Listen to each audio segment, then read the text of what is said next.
This video is sponsored by Skillshare. Go to skl.sh/theplainbagel7 to get a free 2-month premium trial. On Monday, April 20th, 2020, we saw something fascinating happen in the US markets. Near-term oil futures, contracts whereby investors were agreeing to buy and sell barrels of oil in the future, saw their prices fall into negative territory. That's right, for the first time ever, traders were paying people to take their barrels of oil. The reason? COVID-19 had eliminated a material chunk of demand for the stuff.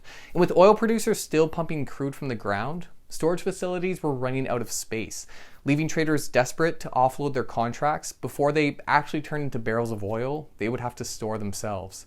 Out of every development we've seen with COVID-19, this was one of the most concerning for investors and economists. But why? Sure, this is obviously bad for anyone who bet on oil prices, but so what if oil prices fall? After all, lower prices just mean cheaper goods for consumers, right? Well, yes, but the current prices we've seen have reached levels that are likely going to have a much deeper impact on the economy, something that will stretch well outside the oil and gas sector. So let's go over why oil is so darn important to the markets and why a low price could be detrimental on today's Plain Bagel. In 1973, a subset of the Organization of the Petroleum Exporting Countries, or OPEC, hit Canada, Japan, the Netherlands, the UK, and the US with an oil embargo for supporting Israel in a regional war. The move restricted supply of the commodity and caused its price to increase nearly 400% globally, causing severe inflation and a recession in a number of countries. Clearly, the price of oil is an important factor for the economy. And it's easy to understand how higher oil prices could be a bad thing. But what about when prices fall? Well, while this would likely boost some profits for companies that use oil as an input, and certainly make products like gasoline cheaper for consumers, it won't necessarily be a net benefit in the short term. In fact, in Canada and the US, it's likely the lower prices will materially impact our economies in a negative way. To understand why, we first need to understand a bit more about the commodity itself. When we discuss oil, we are typically referring to what's known as crude oil, which is the unrefined petroleum substance companies extract from the ground. Crude oil is found and can be extracted from a variety of sources. It was historically taken from larger underground reservoirs, where it was stored inside of porous rocks. Recently, however, companies have found ways to economically retrieve oil droplets from unconventional sources like shale rock, using methods like fracking, where water is pumped into the ground to break up rocks and extract the oil trapped inside. This is the technique that allowed the US to become the largest producer of oil in the world in just the last few years, surpassing Russia and Saudi Arabia. Now, depending on its source, the quality of the crude oil extracted and its resulting price can vary. And while it is a global commodity, there are some regional pricing differences. So when we talk about the price of oil, we are typically referring to one of two benchmarks: the West Texas Intermediate, which refers to oil sold in Cushing, Oklahoma, and Brent Crude, which refers to oil extracted from the North Sea. Both of these benchmarks are for barrels of light sweet oil, which is a high quality crude oil with fewer impurities like sand or sulfur. Now, crude itself is a raw material of sorts, and once extracted, it is often refined into a wide array of end products used by the economy. As you would expect, the majority of crude is used for fuel. In fact, for a given barrel of crude oil, about 71.4% is used for motor gasoline, diesel, heavy fuel oil, and jet fuel. The remaining 28.6% of the barrel, however, serves a number of interesting purposes you may not be aware of. 22.2% is used for waxes, lubricants, and polishes. 2.3% is used for asphalt, and 4.1% is used for petrochemical feedstocks. This final category is a really broad one, with petrochemicals being used to produce everything from plastics to fabrics, detergents to industrial chemicals. So while transportation is a key driver of the commodity's price, it's clear that oil plays a role in the manufacturing of many different end products. This is why oil is considered such a key resource, and why it's often used as a bargaining chip in geopolitical conflicts. It's also why a lower price for crude could benefit many aspects of the economy. For any company using oil or a derivative of it, which clearly encompasses a lot of industries, it reduces the price of an input, which should either boost profits or allow the company to charge a lower price, which will pass the benefit on to consumers. But there's something about our current predicament that makes it less than ideal for the Canadian and US economies. The current price drop is unsustainable. For 2020, WTI has fallen from above $60 a barrel to just above $10 on April 21st. In the US and Canada, however, it costs on average $36.20 and $41 respectively to produce a barrel of crude. Clearly, this price point is not economical for producers. Many have hedges in place to continue selling at higher prices for a portion of their supply, but if prices do not recover, the truth is a number of these firms will eventually go out of business. It's the consequences of these bankruptcies that should raise concern. Firstly, of course, any energy company that goes out of business will lead to unemployment. The energy sector accounts for 4.5% of Canadian jobs and is argued by the American Petroleum Institute to support 6.4% of the US labor force. Any unemployment from this area will be a strain on unemployment programs and will lower discretionary spending from a lot of these individuals. This could lead to a greater impact on the economy than you might expect initially. While energy companies represent just under 8% of gross domestic product in Canada and the US, which alone is a sizable chunk, the lower spending from laid-off workers could increase that impact, particularly in states and provinces more reliant on the sector. A defaulting oil company, and in some cases defaulting workforce participants, will also impact another key stakeholder: lenders. Banks who lend in this area will experience losses if energy companies fail to pay back their loans. While this exposure alone may not be enough to lead to a national credit crunch, we could see a decline in other loaning activities as banks prepare for and absorb the losses they encounter from this sector. Energy companies going under will also, of course, hurt stock markets.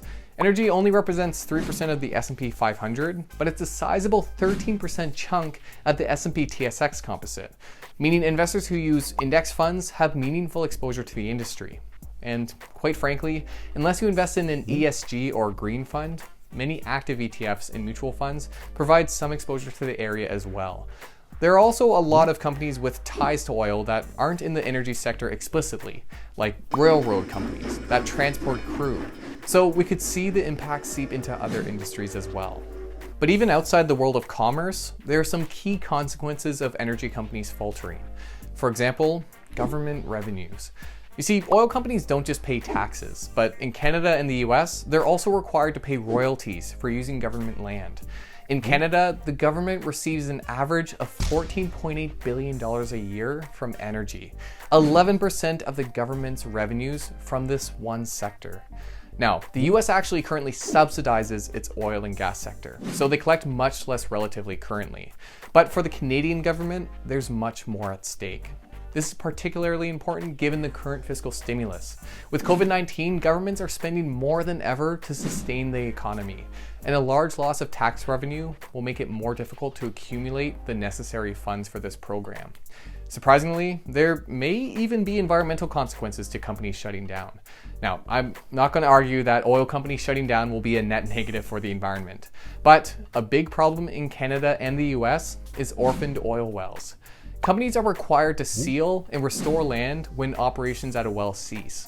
But when these companies prematurely shut down, these wells become abandoned, and with no one willing to front the bill to properly close them, they can continue polluting the air and even groundwater, problems that would worsen as the wells deteriorate.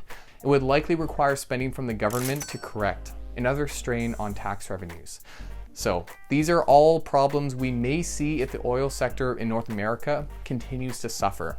And while anyone with anxieties about climate change probably isn't too empathetic, rightfully so, there is one final point worth highlighting. While oil demand is currently depressed, it will come back. COVID-19 is presenting an abnormal disruption to the industry, but the truth is the movement and manufacturing of goods still rely heavily on oil. And when things recover, so too will oil demand. In fact, even with the rising adoption of electric vehicles, oil demand is still expected by some estimates to continue growing until plateauing by 2030. It's unclear if this recovery will be enough to support higher oil prices given our current excess supply, but there will be future demand for oil in Canada and the US, something that will cause problems if domestic producers have gone out of business and supply starts to fall. Now, oil is considered a point of national security, so whether the US and Canadian governments will let oil companies go under and shift to cheaper sources like Iran, Saudi Arabia, and Kuwait is questionable. But oil prices at their current levels will strain our economies, one way or another. So, as you can see, the impact of low oil prices goes much further than just a cheaper fill-up at the pump. While low prices do help other industries, at this level, they will cripple the operations of North American energy producers if sustained. Such a short-term jolt will be painful for the sector and the economy as a whole. Now, of course, there are many environmental concerns around oil, given its air pollution, land pollution, and the copious amounts of fresh water used for processes like fracking. This naturally makes it a very controversial topic to cover, especially here in Canada, where our western provinces rely heavily on its production, while environmentalists and First Nation groups protest plans to expand oil infrastructure. Environmental considerations are incredibly important to take into account when discussing the energy sector. And quite frankly, I'm not the one to decide on the trade-off between the economy and the environment.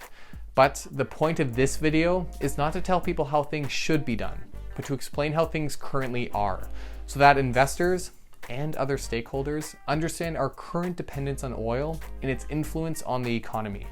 Eventually, alternatives to transition the oil industry may come to light, but as of right now, we still rely heavily on the stuff. After all, with the average electric vehicle using 772 pounds of petrochemical plastics and innovations like electric airplanes still far from commercial viability, oil is going to be sticking around for some time yet. Whether you should invest in oil companies is also something outside the scope of this channel. We don't give recommendations about individual stocks. But next time you see news about oil prices, hopefully you have a better understanding of its implications for the economy as a whole. Thanks for watching. If you like this video, make sure to hit the like button. If you like what we're doing here, make sure to subscribe. Hit the bell icon if you want notifications about future videos. If you have any feedback or topics you want me to cover in a future video, leave a comment down below. For The Plain Bagel, my name is Richard Coffin. Thanks for joining me today. In the world of investing, it's important to be a continual learner. Just like negative oil prices, new things show up all the time in the market that might change how you've understood something. But even past staying on top of the news, I think it's beneficial to always try and learn something new, which is why I'm a fan of Skillshare, the sponsor of today's video. Skillshare is a learning platform where members can access thousands of tutorials teaching both professional and leisure skills. For example, if you're interested in learning more about the basics of the stock market, Investing 101, Understanding the Stock Market is a great beginner's course that covers the basics, answering questions like what is a stock or what indices actually are.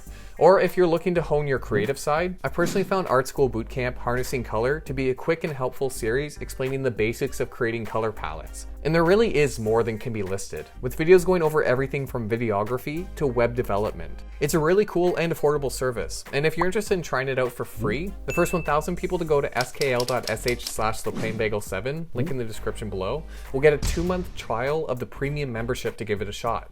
It's a great way to try something new, and clicking the link will support the channel. So, if you're interested in keeping the learning going, I encourage you to check out Skillshare.